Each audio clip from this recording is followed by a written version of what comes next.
everyone, my name is Shanice and welcome to Book Bingo, the festive edition.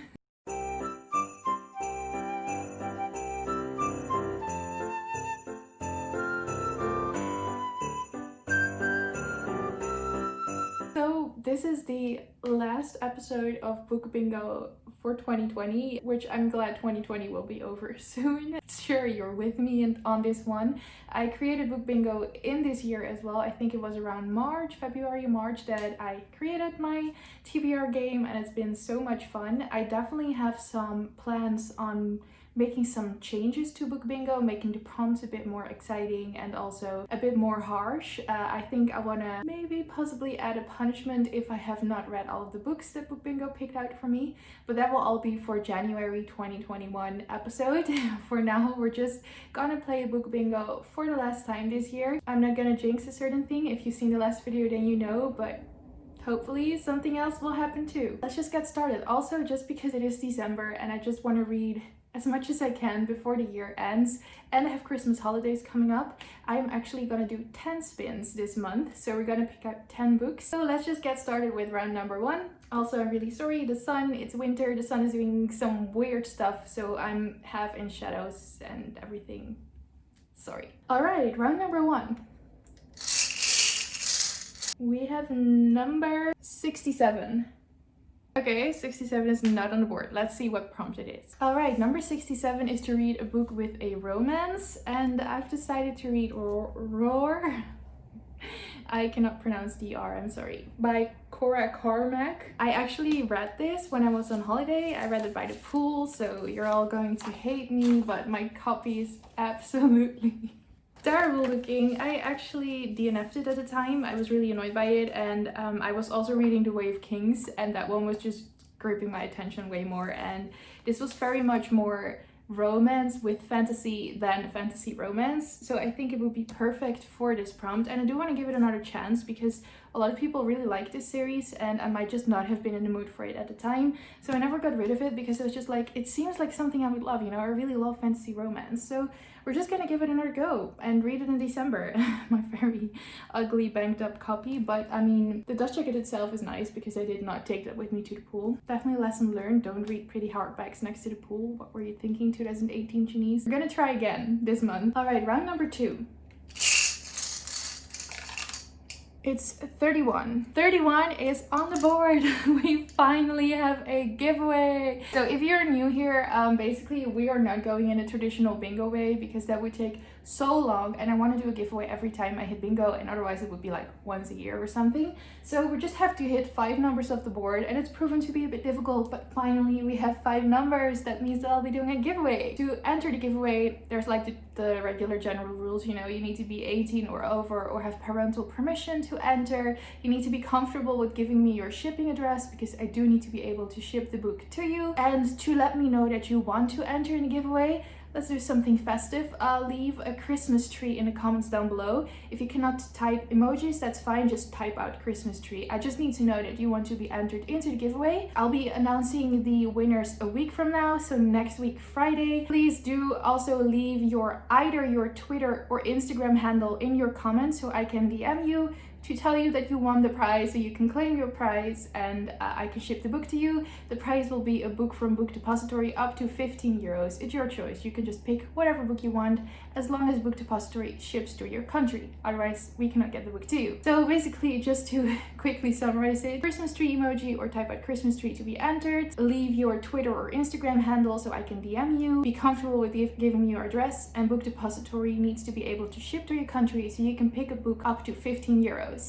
Alright, exciting! I'm glad we got a giveaway. I was scared to say it in the beginning because last month I said, I'm sure we'll be able to hit a giveaway this month, and then against all odds we didn't. We did now. But let's continue. I need to pick out a book for prompt number 31. This one is actually perfect. It's to pick out a TBR fat. So a book that has been on my TBR for a very long time. For that one, I'll be reading Legendary. I believe this is the second book in the Careful series. Yes, this has now been on my TBR for almost exactly a year. I got this for Christmas, the box set from my parents-in-law last year.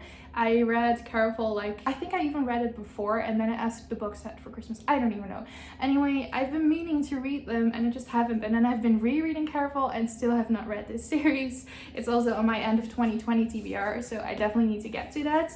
So yeah, I'm gonna be reading this one and I'm pretty excited. I hope I'll still love it. I really enjoyed Careful. It's like a fantasy romance, again, YA. So I guess we have two of them now on this TBR. It has very Christmassy vibes. For me, at least Careful did. And Careful is about two sisters who finally get the chance to join this kind of elusive Careful thing that's hosted by Legend. And you kind of have to play a game and you're not sure what's real and what might be magical or illusions. And Scarlet, the one sister, has to go and find her other sister, Tella. And the second book plays on the events in the first book, I guess. I'm not gonna say that because that might be spoilers, but yeah, I'm excited to be reading this one. I don't know how it is November and it is so hot that I'm literally sweating in my Christmas sweater right now. Also, it says, oh dear. Cute, right? Okay, round number 3. Well, we don't need to check the board anymore because we already hit Christmas, hit a book bingo thing, but it's number 24.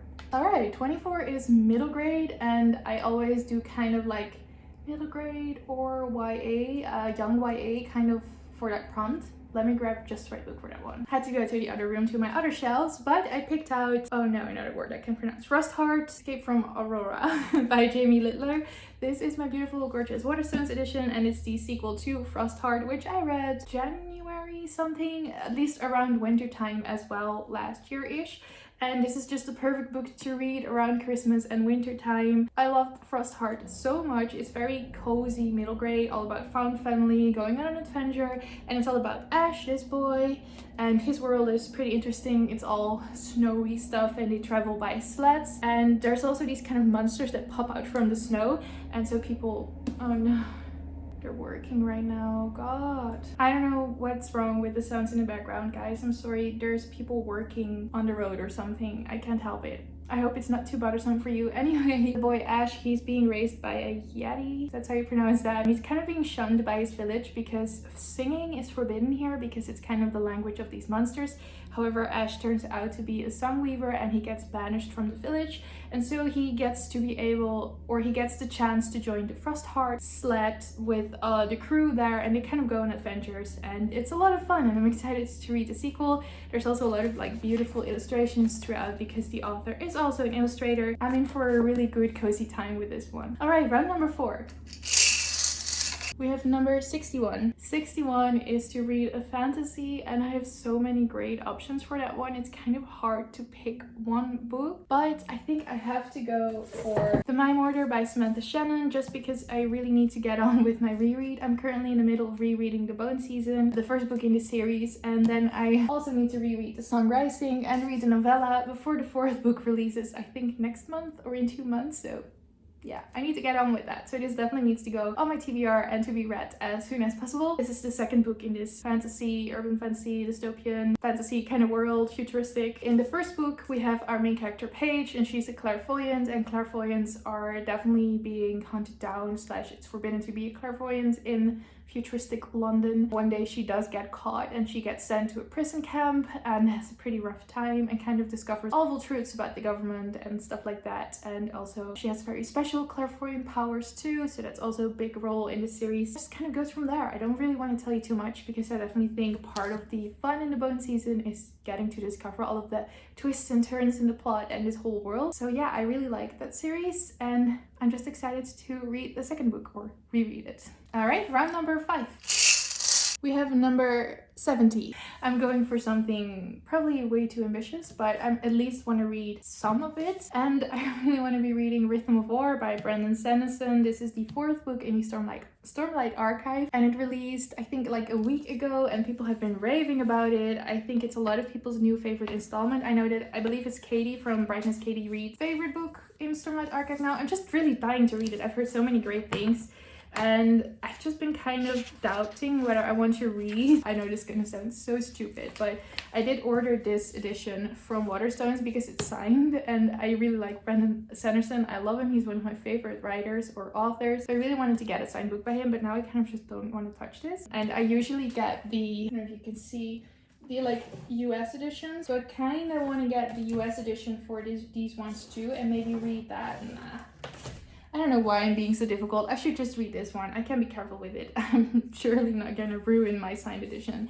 But anyway, no matter how I'm gonna read it or which edition or what format, I do really wanna at least read a part of this in December and maybe carry it on until January, because it is 1,000+ pages, like all of the Stormlight Archives books are. So this book, I'm surely not gonna ruin my signed edition. Almost dropped it.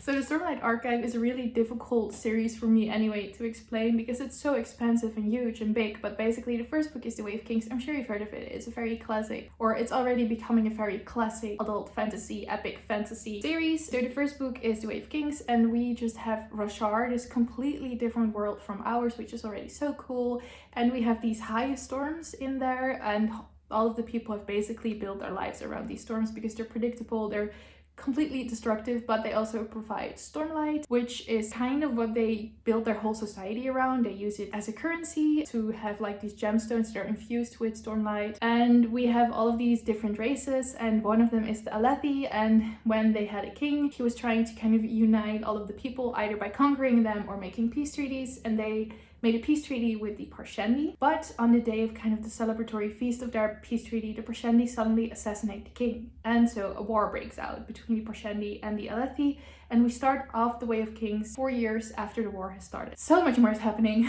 I literally cannot summarize it better than I just did. It's really hard to summarize. It's amazing, it's fantastic. So much world building, so much character development. The plot is amazing, and I'm so excited to be reading this one and so scared for having to wait another 2 years for the next one, but still very excited. Alrighty, round number 6. We have number 60. We have a lot of 60. Number 60 is Wildcard. I could just pick whatever book I feel like reading in December. I feel like I really want to focus on wrapping up some series and also in a really big fantasy sci-fi mood. So I'm picking Assassin's Quest by Robin Hobb for that one, so I'm kind of forced to finish it. I'm about 200 pages or something into this. I was listening to the audiobook, but I couldn't really concentrate. It was very sad. I didn't feel like picking it up, so I put it down. I really want to finish up this trilogy actually before the end of the year. I think that would just be a very satisfying feeling, and I am very curious to see how Fit's story will end. I know there's another trilogy that kind of continues with his story, so I guess it's not really the end, but anyway, how this trilogy is going to end, and I just need to see it through. So this is basically about Fitz. He's a bastard from the royal family in this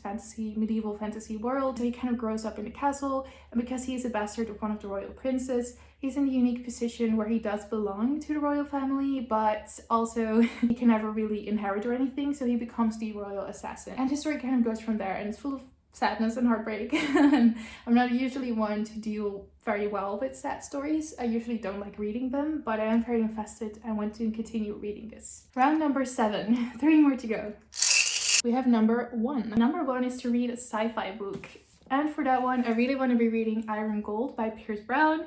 This is another book that, there's kind of a theme here, a book that I put down and kind of really want to finish before the end of the year. That would be great. The continuation of the Red Rising saga. So we have the Red Rising trilogy, which I loved. I read Red Rising twice, and then the other, I think I also read the second book twice and then the third book once. I maybe want to reread the third book now that I'm thinking about it before it can... Do I? So I also had the third book here, which is Morningstar, because kind of I remember the end, like the very end scene very clearly, but I feel like maybe I have forgotten about some of the characters. I don't know. I guess once we get to this in December, I'll either be rereading this and maybe this, or just jump into this one. Whatever I do, I will be starting this one from the beginning again, because I picked up the audiobook and I got like 20% or something in the book, but I noticed that I couldn't really concentrate on it while also doing other stuff, so I put it down. So I definitely need to read the physical copy. I have this copy for years and I just finally need to read it. So it's gonna be either both of those or this one, I think, for December. All right, round number 8. We have number 57. All right, 57 is to read a sequel. And for that one, I want to be reading Everblaze in the Keeper of the Lost City series by Shannon Messenger. This is book 3. I recently read book 2. book 2, and I enjoyed it. I didn't love it as much as the first one, but I'm definitely so excited to continue the series. I'm especially invested in the mystery, and I'm also kind of curious to see what will happen to all of the characters and stuff. I'm just really excited to continue reading this. And The Keeper of the Lost Cities is about a girl. It's kind of a middle grade / YA series. I'm not really sure what the age category is. And our main character starts off being 12 in the first book, Sophie, and she lives in the human world, but then one day she meets this boy called Fitz, and he tells her that she's actually an elf and belongs in their world. So he whisks her off to the elf world, and she goes to a magical school. Then it also turns out that she has a very mysterious past, and she's been kind of created by this group of divergent elves. I guess there's this big mystery of her past and what she can do. Sometimes it's kind of a little bit annoying to me that she is so perfect. She has literally all the powers in the world. She's good in everything. She's beautiful. All the boys like her, you know, stuff like that. But still, it's really fun to read about kind of the chosen one trope, you know? So I'm very invested in the story by now, and definitely excited to read book 3. Round number 9. We have number 64. 64 is to read a book with a trope. Can be kind of any book, to be honest. This is a risky choice for me, but I think it's also going to be a last chance read, and I'm going to try and read The Muse of Nightmares by Laini Taylor. This is the sequel to Strange the Dreamer. I have a very weird relationship with this duology. I read Strange the Dreamer when it released, around release time, close to it, and loved it, absolutely loved it. And then I picked up the sequel and just never got around to reading it. So a couple of months ago, I reread Strange Dreamer and I really couldn't get through it, and I only gave it 3 stars. I didn't love it as much anymore. I think I didn't actually enjoy the writing as much, and because I already knew what would happen, it just wasn't really gripping me. So I felt very apprehensive to read the sequel, and now I still haven't read it, but I do kind of really want to get to it and end 2020 with finally having read this duology, hopefully, maybe. Otherwise, it might just go on the on-hold pile. The reason I'm picking this also is because of the star-crossed lovers trope. I think that one would fit this one really well, or forbidden love, stuff like that. Basically, the first book is about a boy named Laszlo. He is a strange dreamer. His name is Laszlo Strange, and he's a very dreamy boy who reads a lot of stories and lives in stories, and he's doing a lot of research to this city that's all of a sudden everyone forgot the real name of, and now they all call Weep, and it's kind of this mythical city. And one day he gets the chance to actually travel there and discover all of its secrets. That's all I'm gonna say. It's very whimsical, magical writing too. A lot of people love it. I used to love it. Maybe now that I'm more in the mood for it, I might enjoy it. Let's hope so. All right, last round, round number 10. That stack is starting to scare me a bit, but let's do round number 10. So many 50s, kind of annoying. It's number 54. This is a fun prompt. This is the prompt for underhyped. So books, personally, myself, not hearing a lot about, don't feel like there's a lot of hype necessarily. For underhyped, I decided to pick The Bone Ships by R.J. Barker. It's not necessarily underhyped because I do believe this is a pretty well-known book in the science fiction fantasy community. In general, BookTube, I haven't really seen 2 people talk about this one. So I guess it counts for underhyped. I don't even really know what this is about because I picked this up for my birthday. My mom just let me pick out a couple of books in this bookstore we were at. So I usually find books that aren't as big on BookTube in bookstores. So I really like going to bookstores for that. I believe that dragons have disappeared, but there's still ships that are made of the bones of dragons. Now the first dragon in centuries has been spotted in far off waters, and both sides see a chance to shift the balance of power in their favor, because whoever catches it will win not only glory but the war. Sounds amazing. Really excited to read this, and it's a fantasy, but at least it's not as big of a one. Let's see if I can actually hold up this stack. Can you see that? What am I thinking? Anyway, yeah, this is the stack I'm hoping to read in December. It's a lot, 10 spins and a lot of fantasy, but we'll just see how it goes. I'm really excited anyway to be reading these. I'm literally excited for all of them, and I think December is going to be a really fun, really good reading month. So I'll definitely be talking all about the books, of course, I've read in my December wrap-up, if you want to see how many I actually got to and what I thought of them. But yeah, thank you guys so much for watching this video. Again, don't forget to join the giveaway and leave a Christmas emoji or the words Christmas tree down below. And yeah, thank you guys so much for watching. If you aren't already subscribed, please do consider doing so, and I will see you in my next video hopefully soon. Bye bye.